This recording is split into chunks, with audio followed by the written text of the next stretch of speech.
ఓం నమో నారాయణాయ. శ్రావణ మాసంలో ముత్తైదువులకు తాంబూలం ఇస్తున్నారా? అయితే జాగ్రత్త. మనం ఇచ్చే తాంబూలం ఏ దిశలో కూర్చోబెట్టి ఇవ్వాలి? అందులో ఏమేమి ఉండాలి? ఎలాంటి వారికి తాంబూలం ఇస్తే మీ ఇల్లు అష్టైశ్వర్యాలతో విలసిల్లుతుందో మీకు తెలుసా? శ్రావణ మాసంలో ముత్తైదువులకు తాంబూలం ఇవ్వటం అంటే ఒక రకంగా సాక్షాత్తు శ్రీ మహాలక్ష్మిని, గౌరీదేవిని మన ఇంటికి ఆహ్వానించి పూజించడమే.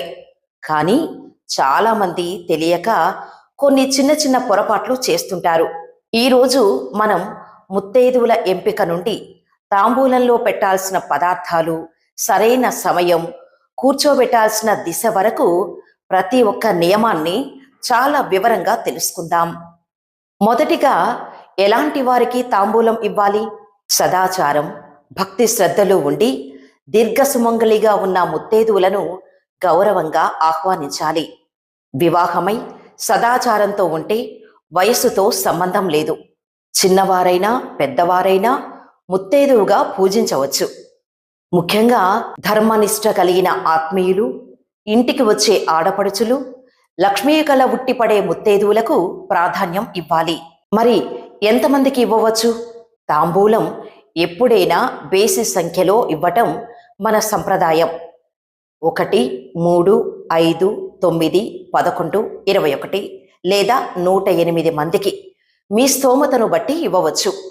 ఒకవేళ ఎక్కువ మందిని పిలవలేకపోతే కనీసం ఒక ముత్తైదువుకైనా మనస్ఫూర్తిగా ఇచ్చినా సమస్త పుణ్యఫలం లభిస్తుంది.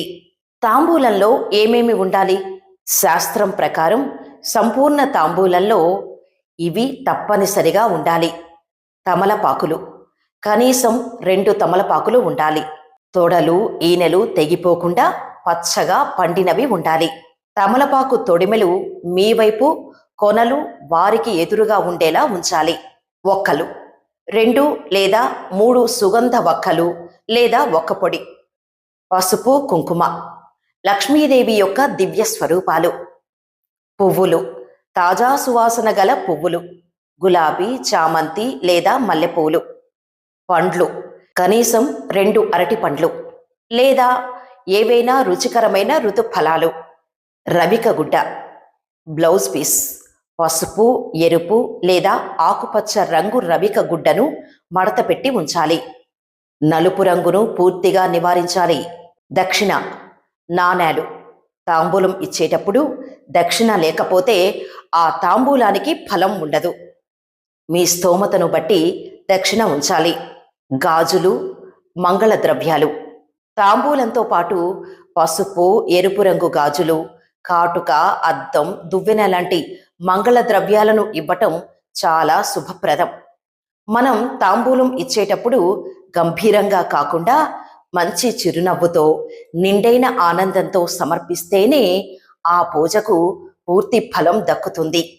మరి ఏ సమయంలో ఇవ్వాలి? ఉదయం 8 నుండి 11:30 గంటల మధ్య, పూజ ముగిసిన వెంటనే ఇవ్వటం శ్రేష్టం. సాయంత్రం ప్రదోష వేళ అంటే సాయంత్రం 5:30 నుండి 7 గంటల మధ్య, గోధూళి వేళలో ఇవ్వటం అత్యంత శుభప్రదం. మధ్యాహ్నం 12 నుండి 3 గంటల మధ్య తాంబూలాలు ఇవ్వకపోవడమే మంచిది. ఎటువైపు కూర్చోబెట్టి ఇవ్వాలి? మీ ఇంటికి వచ్చిన ముత్తైదువును తూర్పు లేదా ఉత్తరం ముఖం వైపు తిప్పి కూర్చోబెట్టాలి.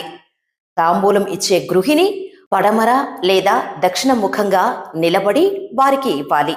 ముత్తైదువును పీటపై కూర్చోబెట్టి ఆమె కాళ్లకు పసుపు రాసి, పారాణి పెట్టి, గంధం పూసి, పూలు తలలో పెట్టిన తర్వాతే తాంబూలాన్ని దండం పెట్టి ఇవ్వాలి. తాంబూలం ఇచ్చేటప్పుడు మరియు తీసుకునేటప్పుడు అనాల్సిన మాటలు. తాంబూలం ఇచ్చేటప్పుడు నిశ్శబ్దంగా ఇవ్వకూడదు. ఇచ్చే గృహిణి ఇష్టకామ్యార్థ సిద్ధిరస్తు, దీర్ఘ సుమంగళి భవ అని మనస్సులో తలుచుకుంటూ తాంబూలం ఇవ్వాలి.